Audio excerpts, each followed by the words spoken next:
contente mais elle ne se rendait pas compte. Si j'aurais dû taire piliche d'elle, ce n'était pas possible. Comme je le disais, elle aurait fini par trouver un prétexte pour qu'on se brouille à mort. Alors Gilles Principaux était arrivé, impatient, nerveux, sensible. Il avait quitté de mauvaise grâce la faculté de Talence où il enseignait la géographie. Cependant l'irritation s'était mêlée d'un soudain affolement. La vol 28% titre de police garé, Luvant et lui, et il.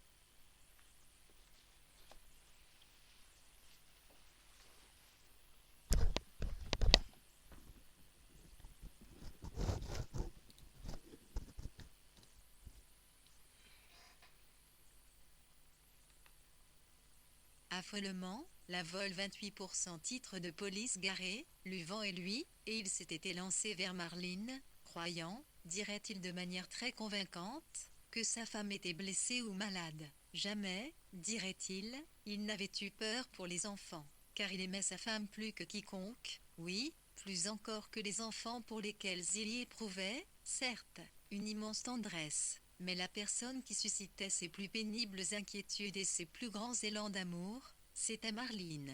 Il lui semblait que les enfants se débrouilleraient toujours, avec leur vitalité vorace de petits armeaux, et tous les trois jouissaient de surcroît d'une santé, d'une plénitude physique, d'une perfection corporelle qui ne l'avait pas habitué à trembler pour eux. Non, jamais il n'avait eu de morbide pressentiment à leur sujet. Il se serait presque senti parfois submergé par leur gloutonnerie d'existence, leur volonté impérieuse d'être là, dans sa vie à lui, et que leur petit corps dru, autoritaire, ne se soucie nullement du sien, de ses faiblesses et de ses fatigues, mais uniquement de croître aussi confortablement que possible à l'abri du corps bien sûr de leur père dont ils tiraient candidement, sauvagement la substance nécessaire à leur vie brutale.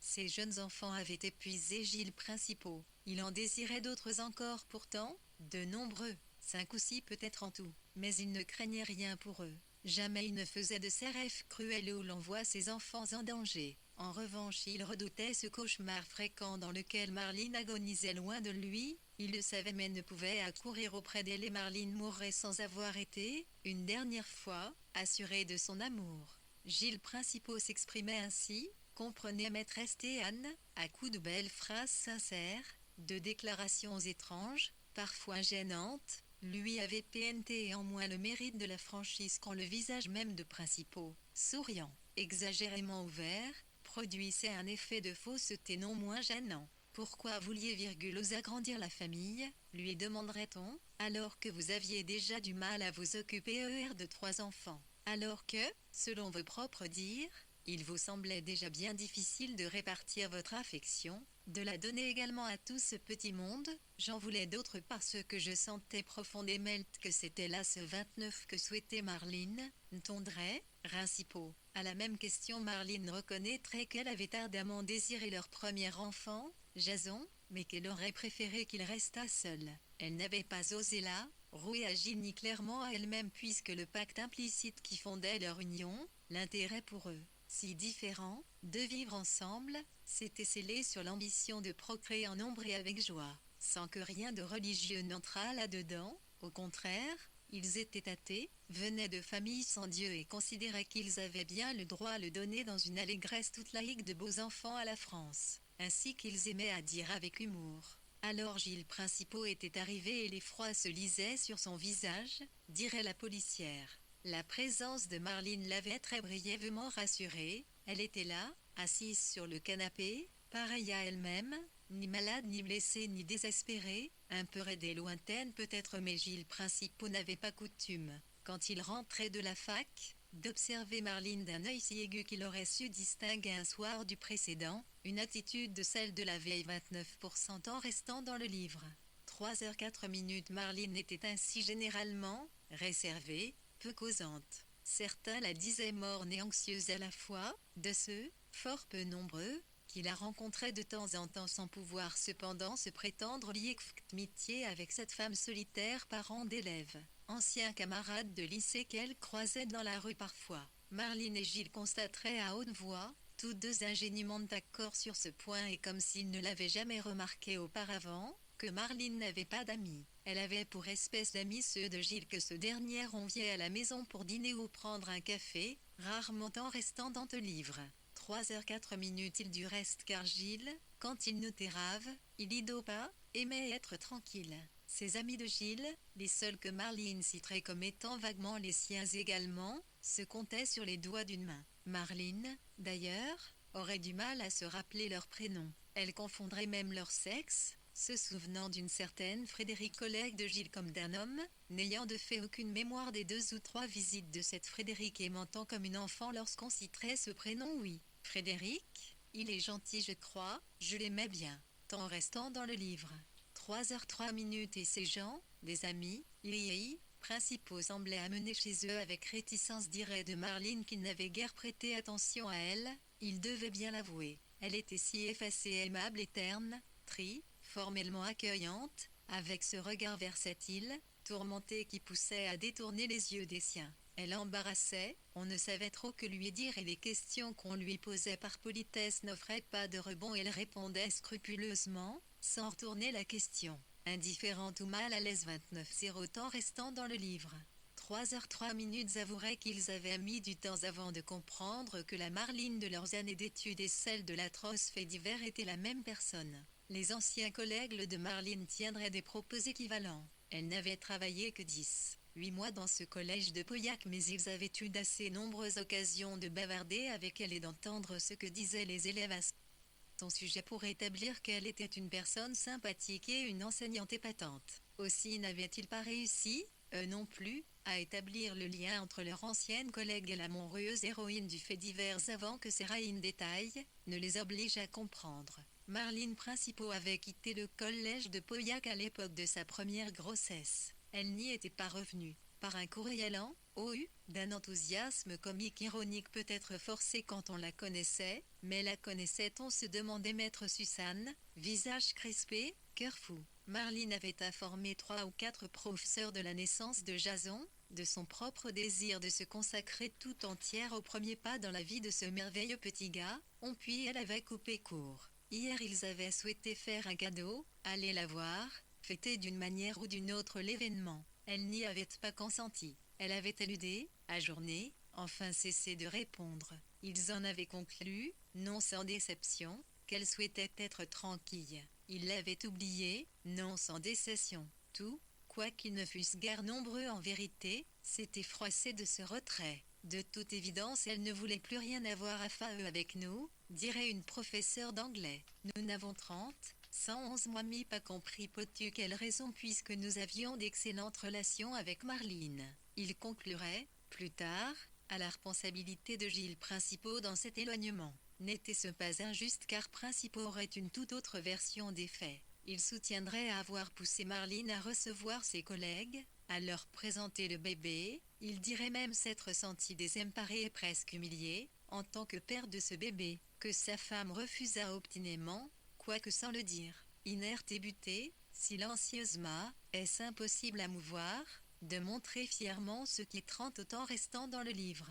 3h01 était tout de même bien le fruit merveilleux de leur union non moins admirable. Du côté de Marlene, seule sa mère et ses sœurs viendraient voir Jason, peu souvent quand ils eurent compris que Marlene ne comptait PCS retourner traverse Vaillé et qu'elle se mirent à éprouver à son encontre, toutes trois pareillement, une colère qui ne leur permettait plus de la fréquenter comme si de rien n'était. Marlene confirmerait les propos de Principaux, il l'avait exhorté à recevoir ses collègues en effet, il avait parlé d'un dîner ou d'un apéritif au cours duquel il rencontrerait en fille.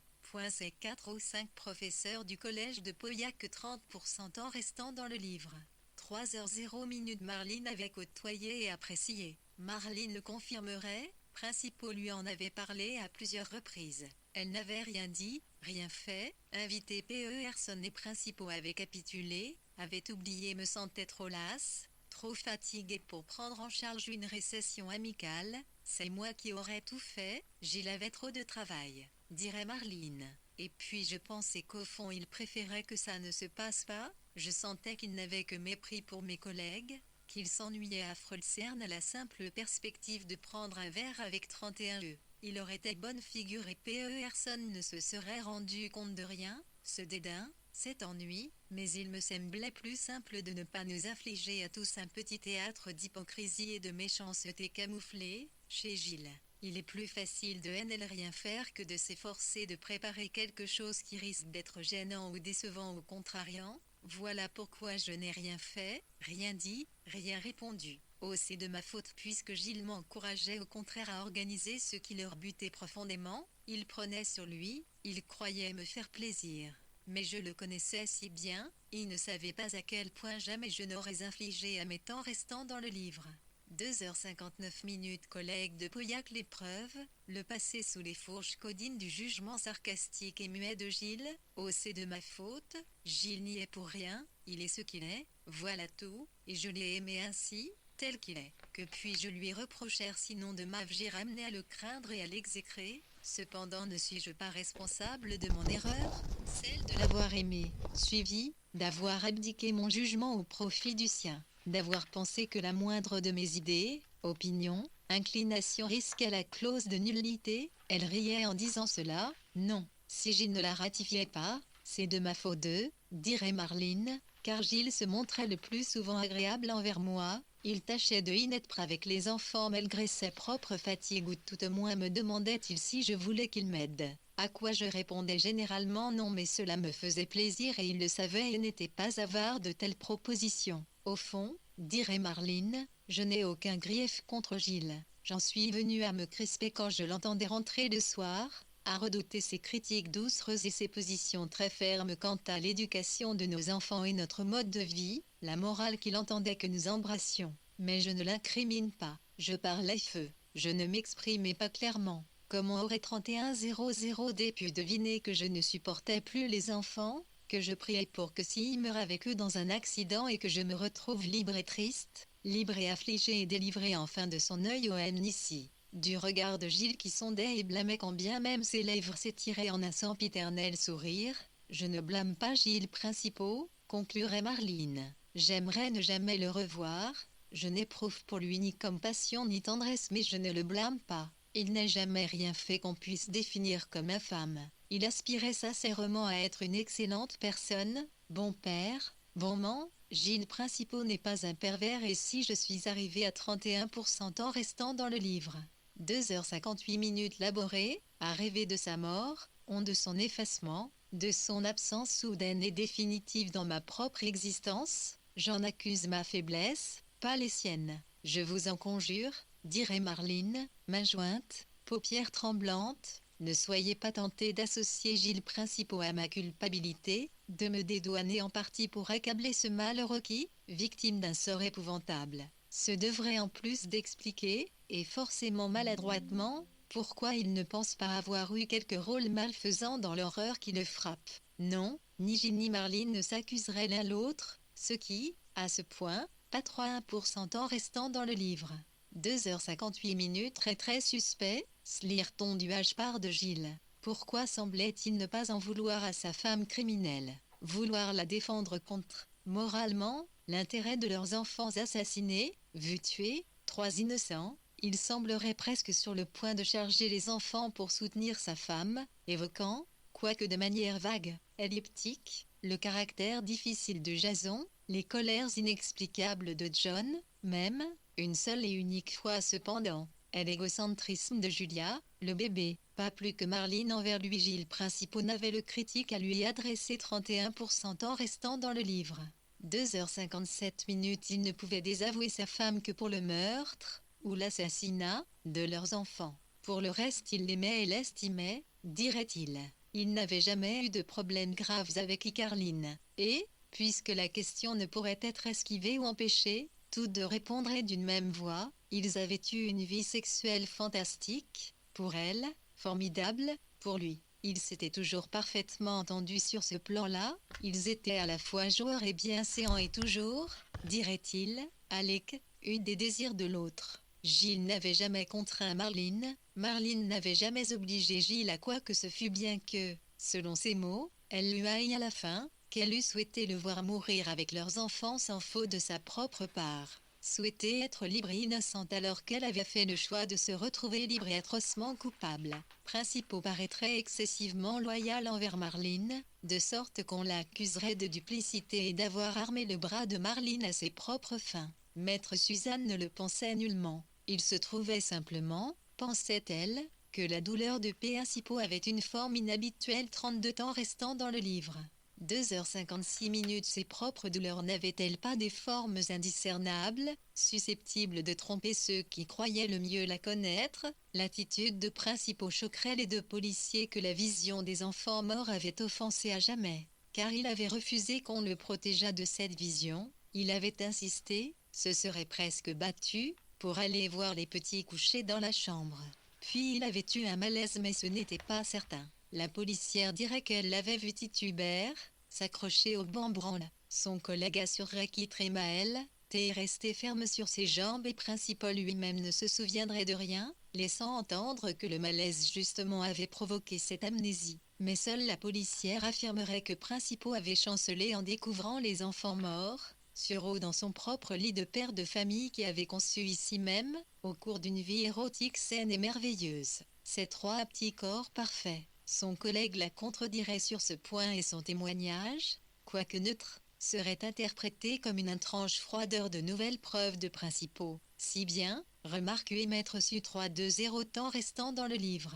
2h55 San, 1, UXL qui avait agi, celle qui, Poe avait, disaient certains, le geste meurtrier ou assassin apparaîtrait moins condamnable que le père aux réactions surprenantes. Pour quelle raison cet homme s'était comporté ainsi l'en perlait dans certains articles, au point de vue de la fascination, sur les motifs de la coupable, après que Principaux, vacillant ou non, normalement anéanti ou pas tout à fait assez, visage ravagé, dirait la policière, plutôt calme, dirait son collègue, ne pouvait-on, songerait maître Suzanne, pressentait une figure à la fois calme et ravagée, eût quitté la chambre où gisaient ses enfants, il était resté sur le seuil, s'était pas approché du lit, il avait rejoint Marlene, s'était effondré près d'elle sur le canapé, qu'il eût, à l'évidence, compris tout de suite ce qui s'était passé avait accru le trouble des policiers. Il n'avait pas eu de questions, n'avait pas demandé comment le drame s'était produit, qui en était l'auteur, il n'avait pas, comprenait maître Suzanne, endossé le rôle de celui qui ne s'était douté de rien. Avait-il pu à ce moment-là encore croire à un accident domestique? Les deux policiers diraient que cette hypothèse n'avait pas ni de me effleurer leur esprit, qu'ils n'avaient jamais envisagé 32 temps restant dans le livre. 2h55 que cet homme censé, soit eût lucidé pu croire que ses trois enfants étaient morts ensemble, par accident, dans le même bain. Principaux, tout simplement, ne paraissait pas suffisamment émotionné. Il avait cependant demandé à la policière, le collègue ne s'en souviendrait pas clairement mais Marlene le confirmerait, quoiqu'à sa façon hésitante, vaporeuse, si, étant revenu plus vite. Étant monté dans sa voiture dès que Marlene l'avait prié de rentrer, il aurait pu arriver avant que Marlene eût agi. Est-ce que je les aurais sauvés? Avait-il dû demander? Si j'étais arrivé plus tôt, la policière, bien sûr, l'ignorait. Elle s'était gardée de répondre quoi que ce fût. Elle lui avait tapoté l'épaule. Cet homme lui faisait pitié mais elle ne pouvait rien pour lui. Maître Suzanne consacra son après-midi à lire tout ce qu'elle put trouver sur le cas Principaux et à prendre des notes fiévreuses, imaginant ce qu'on ne lui disait pas, ce que personne ne pouvait savoir encore. Quand elle rentra chez elle, la nuit était tombée depuis longtemps, et alors qu'elle s'était attardée au bureau, qu'elle avait ensuite marché d'un pas lent dans le froid précisément pour éviter de retrouver Charon, celle-ci était encore là à son arrivée, s'activant dans la cuisine, les joues, le front curieusement rouge. Une grande fatigue s'abattit sur maître Suzanne. Elle n'avait pas le courage, ce soir, de bavarder avec Charon. « Charon, il est très tard, il faut partir tout de suite, » lui dit-elle doucement, détournant son regard du visage échauffé de la jeune femme. « Oui, j'ai fini de réparer le dîner, je m'en vais, » répondit Charon 33% en restant dans le livre. 2h53 maître Suzanne sortit l'écharpe orange de son sac, l'accrocha au porte-manteau, sans regarder maître Suzanne qui, du reste, Éprouvait un si grand épuisement qu'elle se sentait se figer dans une apathie fort opportune. Charon attrapa l'écharpe orange, l'enroula à son cou d'un geste volontaire, presque brutal. Puis elle quitta l'appartement après avoir marmonné sans doute à deux mains. Maître Suzanne découvrit dans la cuisine une scène de féerie où propre à flanquer la trouille, dirait-il à ses amis en roulant des yeux pour sembler amusante et bien qu'elle éprouvait alors 33% temps restant dans le livre. 2h53 rit nulle frayeur mais une pure euphorie pleine de gratitude. Elle trouvait plus facile, avec ses amis, l'ironie concernant Charon car Charon avait le pouvoir de la blesser pour un rien. Mais, elle sut aussitôt, Zen entrant dans la cuisine, que Charon avait voulu avec ferveur la rendre heureuse ce soir-là. Se faire pardonner quelque chose dont elle jugeait préférable de ne point parler ou dont elle avait trop honte de parler pour ne pas estimer plus simple d'agir, fût-ce en mettant, dans cette cuisine, son cœur à nu. Sur chaque surface lisse, paillasse, étagère, table, dessus de réfrigérateur, 33 temps restant dans le livre. 2h52 même sur la chaise et l'utéauré qu'elle avait pris soin de garnir d'un tissu fleuri, Charon avait posé un bol, une assiette ou une marmite miniature contenant un mets d'une grande imboration, constaterait maître Suzanne. Jamais Charon, qui avait toujours préparé de délicieux dîners, n'avait cuisiné pour maître Suzanne avec un tel raffinement. Chaque plat ne contenait qu'une portion, chaque plat était différent de son voisin, ce qui signifiait que Charon avait confectionné séparément, en toute petite quantité, une douzaine de menus festins 33 temps restant dans le livre. 2h52 maître Suzanne ne reconnaissait pas la plupart des récipients, certaines, par exemple, de n'avoir jamais eu chez elle ces minuscules cocottes de fonte colorées dans lesquelles Charon avait disposé les préparations chaudes adorables. Fut-il, mignarde cocotte dont maître Suzanne réprouvait le concept et qu'elle savait très cher. Se pouvait-il que Charon eût acheté ces 4 marmites microscopiques, ces bolos motifs japonais, ces délicates assiettes légèrement creuses qui s'offraient modestement mais de manière sentimentale et vibrante, douées d'une âme, à l'admiration de maître Suzanne 34 temps restant dans le livre. 2h52 émandaient poliment d'approcher. Elles étaient de fine porcelaine et leurs bords ne pouvaient être plus minces, leur opalescence plus subtile. Jamais maître Suzanne ne se serait offert une aussi belle vaisselle. Elle n'aurait pas osé, par chasteté, et du reste n'y eût pas songé, de sorte qu'elle n'aurait renoncé à rien. Et voilà que les bols azurés, les assiettes iridescentes l'avisaient de leur esprit. Nous vivons quand vous nous regardez et nous touchez, alors contemplez-nous, appréciez-nous comme nous le méritons, disait à maître Suzanne les bols de Charon. Éveillez-nous, sortez-nous de la torpeur où nous plongent les regards ignorants, clamaient muettement encore les bols. Alors maître Suzanne souleva doucement chaque couvercle, alluma et observa ce que les récipients contenaient, la petite cocotte verre d'eau, 2 fois de lapin à l'ail aux oignons parsemés de coriandre fraîche, la petite cocotte bleu ciel, une cuisse de poulet mijotée dans une sauce verte et crémeuse, de l'oseille, et la petite cocotte jaune pâle, un risotto aux asperges. Quant aux assiettes, aux bols, Charon les avait coquettant, ont empli. 1. Salade de pommes de terre, roquette et maître Suzanne, bien que n'eût préféré dîner rapidement pour réfléchir aux cas de Marline principaux, mit un point d'honneur à déguster les plats de Charon. Elle n'en pouvait plus. Cependant elle se elle mangea jusqu'au dégoût. L'idée d'offenser Charon l'horrifiait, moins encore il eût pu tricher, songèrent à jeter ce qu'elle ne mangerait pas pour abuser Charon et enfermer la nourriture dans un sac poubelle qu'elle enfouirait dans son cartable d'avocate. Non, semblable nourriture ne pouvait se gâcher un tel TR, vaille un tel présent fait à maître Suzanne, une telle dépense aussi 34 temps restant dans le livre. 2h50 à qui présente des excuses ou des regrets de cette façon, on ne peut opposer de motifs valables pour ne pas les accepter totalement et avec les efforts, le léger sacrifice qu'implique ce consentement. Maître Suzanne lava soigneusement tous les récipients, les essuya et les rangea sur la table. Elle avait tant mangé qu'elle en éprouvait une sorte de vertige, comme si elle avait bu modérément. Puis elle s'endormit avec peine et se réveilla 3 fois dans la nuit, se sentant lourde, lestée, affaiblie mais dès que, dans une semi-conscience, elle se souvenait de l'origine de cette indisposition. Un élan de gratitude et de soulagement la rapprochait de Charon, Itivli remet.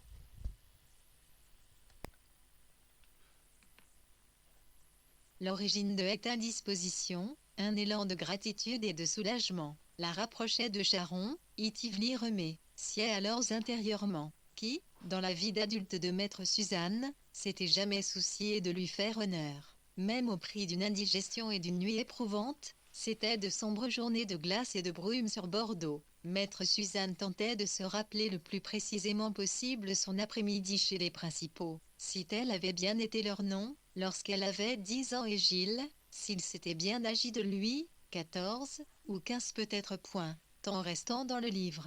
2h49. Elle avait, en réalité, un si net souvenir de cette journée fabuleuse qu'elle en arrivait à douter d'elle-même, de sa mémoire. Était-il possible que tout se fût déroulé aussi harmonieusement, et l'intuition de M. Eschan, selon laquelle ils avaient toutes les deux été leurrés et violentés dans cette belle maison de Cauderan, pouvait-elle la mettre sur le compte de la jalousie ou de la peur et d'un besoin primaire chez lui de défendre ses sobres mœurs contre les dérèglements séducteurs des bourgeois? Monsieur Suzanne était un homme droit, un époux loyal et un effre intègre, et, profondément, un homme confiant 35% en restant dans le livre. 2h49. Pourquoi, alors, sans plus cite-t-il quelque chose d'abject dans cette histoire et quel crédit accorder à sa perception des choses? Elle avait des souvenirs quand il n'avait que des impressions. Puis quoi se sentait-elle obligée de défendre ses souvenirs contre les impressions de Monsieur Suzanne? Ses réminiscences, comme souillées par le scepticisme de son père, lui apparaissaient moins nettes, moins sûres. Maître Suzanne regimbait cependant. Ils étaient deux à savoir ce qui s'était passé dans cette chambre, le garçon et elle. Monsieur Suzanne, mal armé de ses préjugés, son instinct faussé, n'avait pas eu droit de l'influencer. Ou peut-être que si, puisqu'elle était sa fille et qu'il aimait. Maître Suzanne glissait sur les trottoirs gelés plus souvent qu'elle n'aurait dû. Elle marchait trop vite, distraite, préoccupée. Une petite veine saillait depuis peu sur sa tempe, clignotante. Elle la sentait vivre et battre comme une ambassadrice de son cœur qui lui ne se faisait pas connaître, mais la petite veine messagère disait la vérité de ce dernier 35% en restant dans le livre. 2h48. Au cours de cette longue semaine transie, ténébreuse durant laquelle M. Suzanne attendait que Marlene Principal lui demandât officiellement de la défendre, elle dîna avec Rudy, à l'invitation de celui-ci, dans un restaurant de la rue Saint-Rémy dont tous deux aimaient à dire qu'ils y avaient leurs habitudes bien qu'ils ne s'y rendissent que rarement puisque jamais l'un sans l'autre et que nul employé ne parut jamais les reconnaître. De même que ni Rudy ni Maître Suzanne ne remettaient jamais le moindre visage, imputant cela à la rotation effrénée du personnel, néanmoins concédant que si la même serveuse les avait accueillis chaque fois ils s'en seraient ridiculement rendus compte tant une délectable mais éprouvante intensité imprégnait leur rendez-vous à la brasserie bordelaise. Maître Suzanne avait connu Rudy dans le cabinet qu'il avait employé. Il y était, comme elle, avocat tout juste diplômé, inquiet mais généreux, anxieux de faire ses preuves et prêt à une totale abnégation, toute qualité que Maître Suzanne avait reconnue comme les siennes. L'ensemble des jeunes avocats que recrutait ce cabinet renommé de la place Tourny possédait ces qualités à des degrés divers de scintillement 35% en restant dans le livre. 2h47. Ce qui avait lié Maître Bazane et Rudy, comprenait-elle mais pas lui, tenait à ce que leur milieu respectif ne les avait pas préparés à une telle carrière, à une telle réussite, ni à côtoyer des jeunes gens de l'espèce de ceux que le cabinet avait engagés en même temps qu'eux, familles aisées du centre-ville ou des vignobles. Les parents de Rudy avaient travaillé dans les vignes du Médoc. Ils étaient espagnols, s'étaient installés à Margaux quelques 50 ans auparavant. Les frères et sœurs de Rudy s'étaient embauchés dans les pignes dès la sortie du collège. Rudy, lui, s'était accroché pour entrer au lycée, obtenir son bac même si de justesse, étudier le droit, réussir chaque examen. Comme il n'était pas brillant mais bûcheur et courageux, obstiné, il lui semblait toujours qu'il était admis in extremis, presque par erreur. Ses parents lui disaient d'ailleurs, soulagés plus qu'heureux à l'annonce d'un succès ou, pour eux, de l'ajournement d'un échec. Quelle chance, mon Dieu,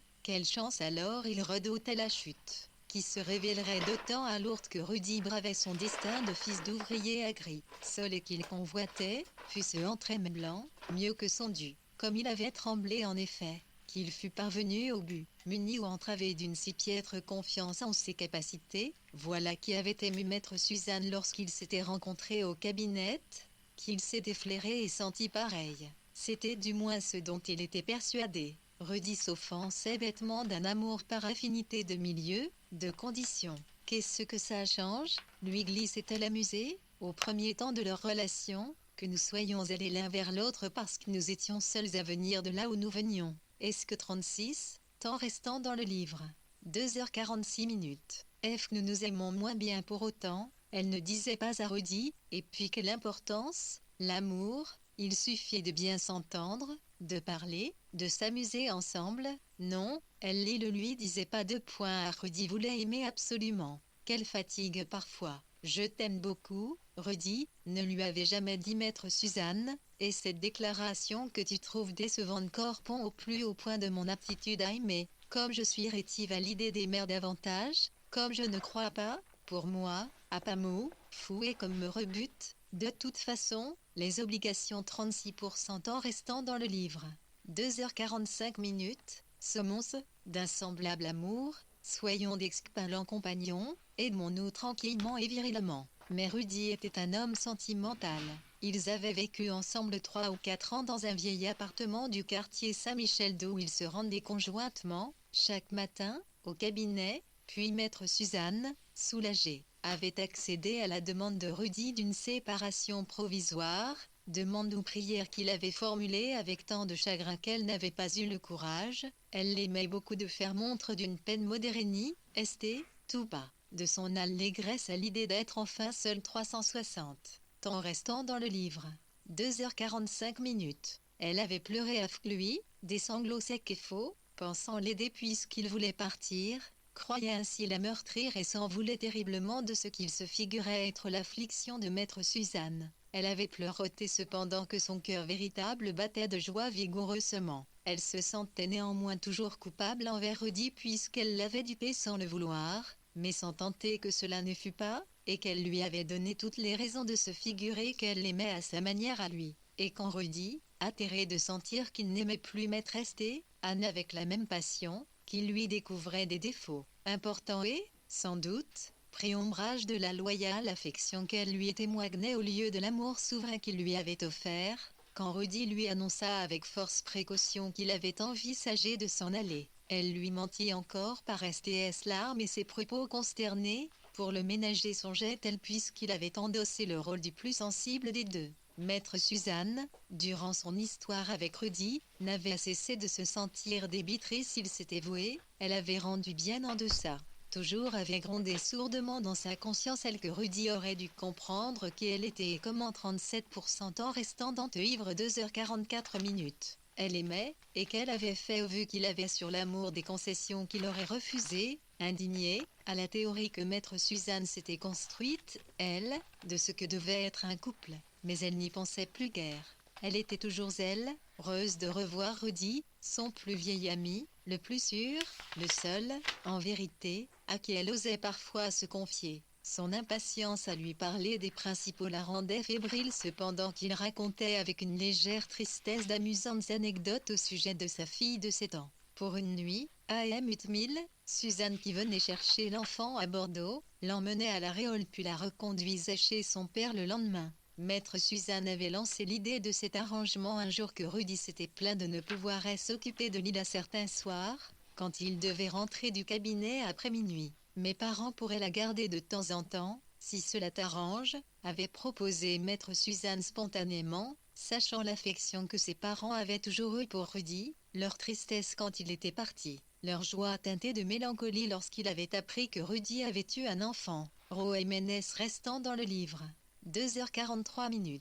Maître Suzanne s'avouait qu'elle éprouvait une vague amitié pour cette femme qui s'était dégagée de l'amour fou. Rudy n'en était pas plus sage. Il se sentait floué, jamais dans l'erreur. Il cherchait encore, assurait-il, la femme qui saurait apprécier le don qu'il faisait de lui-même lorsqu'il aimait, tout comme il savait, lui, reconnaître une telle grâce et la restituer. Il semblait néanmoins à maître Suzanne qu'une certaine fougue avait abandonné Rudy, qu'il n'éprouvait plus autant d'impatience à tomber amoureux, ni une telle excitation quand y pensait l'être, qu'il se forçait légère crie à la folie. Elle le critiquait avec mansuétude. N'était-il pas, au fond, son seul ami véritable? Ils vieillissaient ensemble, vaille que vaille. Rudy était long, maigre.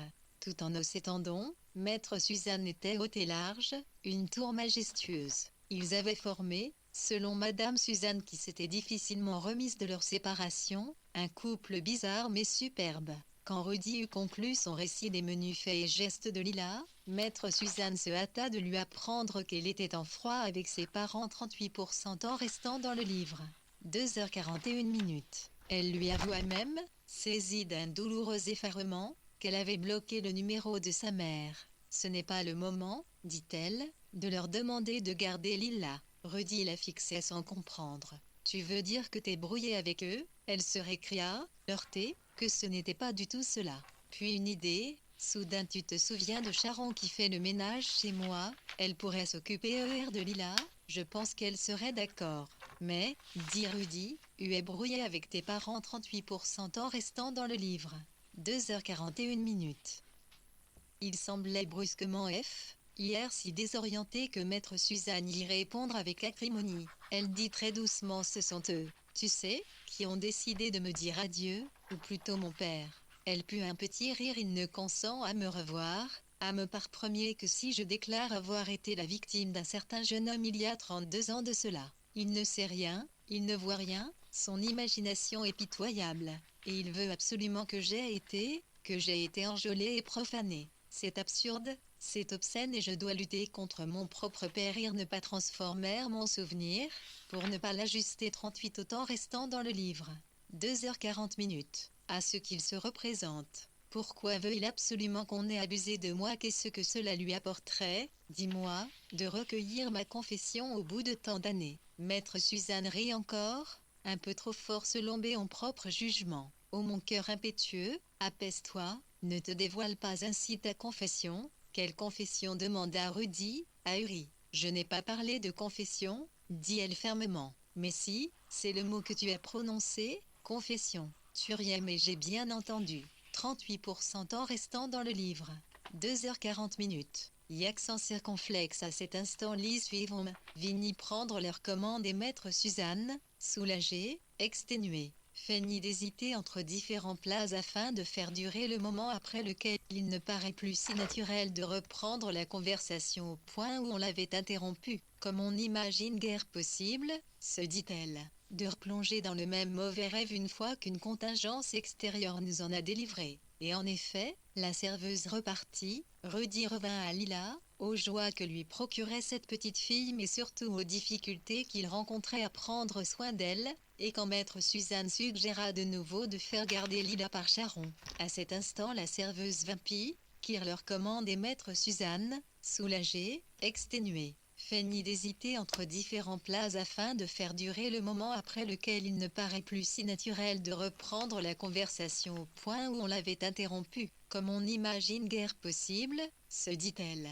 de replonger dans le même mauvais rêve une fois qu'une contingence extérieure nous en a délivré. Et en effet, la serveuse repartit, Rudy revint à Lila, aux joies que lui procurait cette petite fille mais surtout aux difficultés qu'il rencontrait à prendre soin d'elle, et quand Maître Suzanne suggéra de nouveau de faire garder Lila par Sharon. Tammy et Aurore restant dans le livre. 2h39. Rudy s'anima, intéressé, enthousiaste, comme s'il avait oublié ce que Maître Suzanne avait relaté par ailleurs. Elle s'en félicita. Puisque Sharon travaille parfois tard chez moi, elle pourrait avoir Lila avec elle, qu'Allah l'arrangerait bien de gagner un peu plus, dit-elle, se répétant, bavardant avec soulagement. Oui, excellente idée. Rudy lui souriait, plein de gratitude. Il ne savait pas, songeait-elle, à quel point il l'aimait, avait besoin d'elle pauvre Rudy. Elle lui demanda brusquement que sais-tu de la harnie principaux? 39%. Tant restant dans le livre. 2h39. Eh bien, dit Rudy après un temps, c'est l'histoire de cette femme qui a tué ses enfants? Non, oui, mais est-ce que tu connais d'autres personnes nommées principaux? Rudy réfléchit, secoua la tête. Non, je ne vois pas. Pourquoi? Une certaine Madame Principaux exploite honteusement Sharon. Maître Suzanne parlait d'une voix soudain sifflante, conspiratrice et si basse que Rudy pencha son long buste au-dessus de la table pour mieux l'entendre.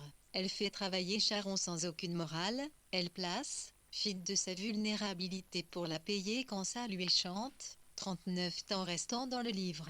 2h38 minutes. Elle l'a puni pour, premier, oui tu te rends compte, elle ose juger et punir une adulte, bref elle fait de Sharon, à peu de choses près, son esclave.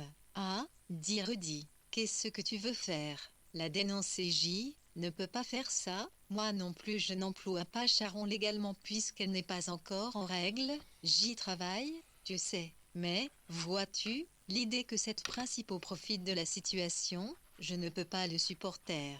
Comme sonné par le ton de maître Suzanne, Rudy recula, rassembla son torse annelé, se tassa sur sa chaise avec circonspection, temps restant dans le livre. 2h38 minutes. Tu ne m'avais pas dit que Sharon n'avait pas ses papiers. Elle les aura bientôt, ce n'est pas le problème. Ne t'inquiète pas, elle s'occupera de Lila mieux qu'aucune nounou agréée. Maître Suzanne n'éprouva nullement le sentiment de mentir à Rudy bien que, d'une part, elle sut qu'elle n'obtiendrait pas de sitôt la régularisation de Sharon et que, d'autre part, elle n'eut aucune idée précise de la manière dont Sharon se comportait avec les enfants. Elle savait néanmoins, lorsqu'elle avait croisé Sharon au centre commercial que celle-ci avait faim de ne pas la reconnaître, Maître Suzanne avait été frappée au cœur. Sharon ne voulait pas présenter ses enfants, offrir la faveur d'une telle rencontre avec deux petits êtres admirables à la femme qu'était Maître Suzanne. Elle avait vivement passé son chemin, ses bas posés sur les fines épaules de son garçon, de sa fille, protégeant leur pureté. Maître Suzanne, dès le début, ressentait que Sharon voyait en elle une femme obscurément, profondément corrompue, un marécage. Et Maître Suzanne haïssait cela chez Sharon. Maître Suzanne se sentait aussi innocente de ce dont l'accusassait, l'intuition fruste de Sharon que l'étaient les deux enfants. 39 temps restant dans le livre.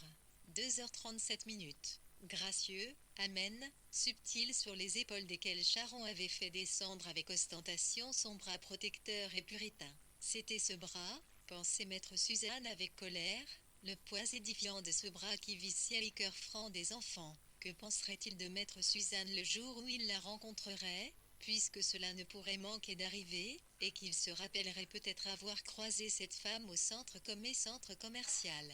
Il se le rappellerait précisément parce que leur mère, de son bras soudain lourd et pressant si, leurs épaules, les avait préservés d'un contact censément dangereux avec Maître Suzanne, les avait soustraits à son ordre délétère. Parfois elle haïssait Sharon qui, selon toute apparence, avait fait toute seule le procès de maîtresse Théuan, l'avait jugé et condamné sévèrement sans que l'intéressée eût la moindre idée de ce qu'on lui reprochait. Elle sent quelque chose en moi, mais de quelle nature?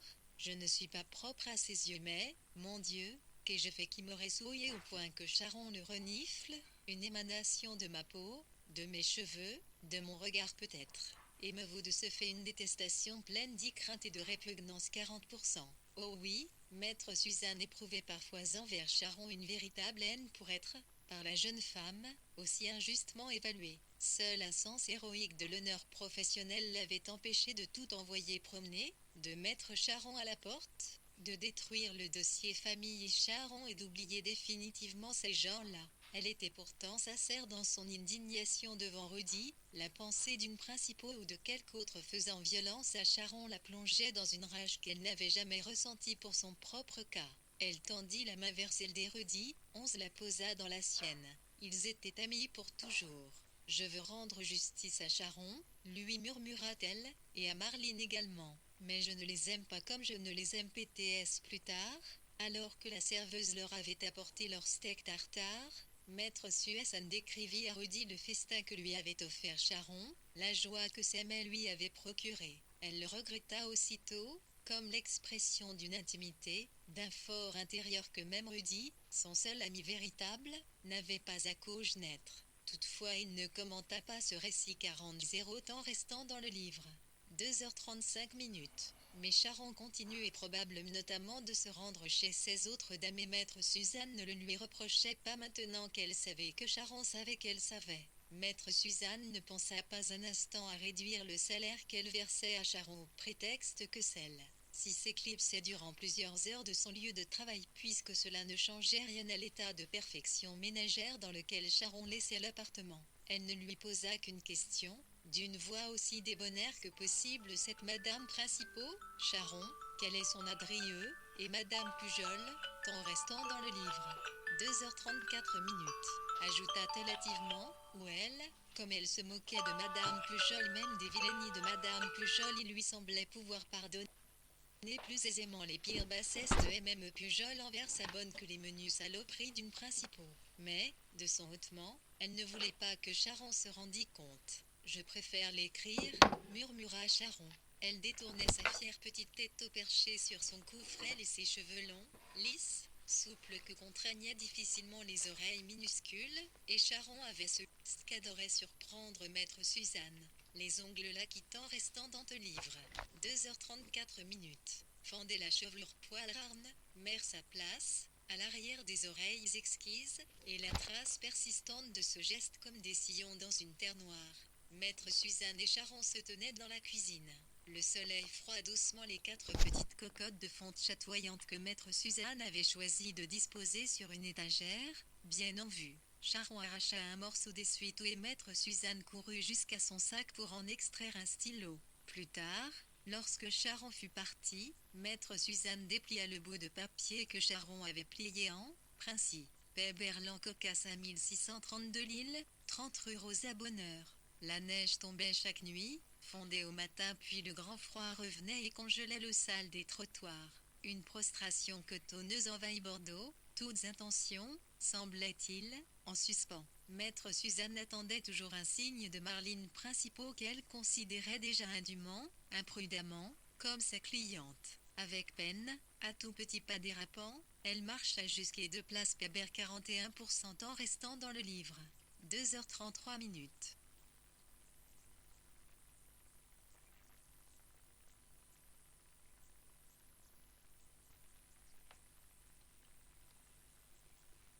Maître Suzanne attendait toujours un signe de Marline Principaux qu'elle considérait déjà indûment, imprudemment, comme sa cliente. Avec peine, à tout petit pas dérapant, elle marcha jusqu'à 2 places Pébert 41% en restant dans le livre. 2h33 minutes leur vie et elle ne s'occupe un nid de la mienne. Quand m'apporterez-vous, Sharon, votre acte de mariage demanda alors maître Suzanne avec brusquerie. Comme elle peinait à contenir sa colère envers les 2 autres PC Aaron. Redoutant que Sharon ne prit pour elle cet accent furibond, elle ajouta avec une grande douceur.